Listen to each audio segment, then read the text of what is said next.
সংবিধানের মূল নীতির বিষয়ে এইটা বিএনপির খুব বেশি আপত্তি নেই এখানে।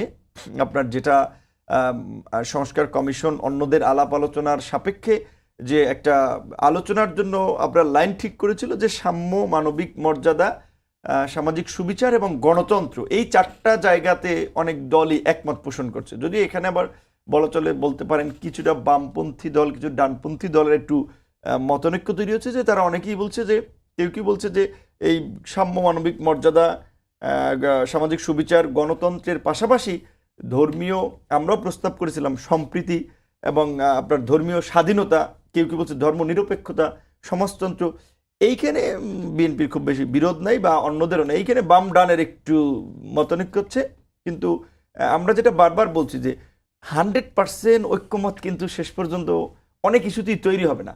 যেহেতু আমরা এই গণঅভ্যুত্থান পরবর্তী একটা প্রেক্ষাপটে দাঁড়িয়ে বাংলাদেশ নামক রাষ্ট্রকে পুনর্গঠনের জন্য এই আলাপটা করছি, সো আমাদেরকে তো একটা ঐক্যমতে পৌঁছাতে হবে কম বেশি একটা জায়গা থেকে। সেই জায়গা থেকে আমার মনে হচ্ছে যে হ্যাঁ, আলোচনাটা রবিবার দিন আবার অসমাপ্ত আলোচনা শুরু হবে, হয়তো 2-1 দিনের মধ্যে অনেকখানি ঐক্যমতে পৌঁছানো যাবে।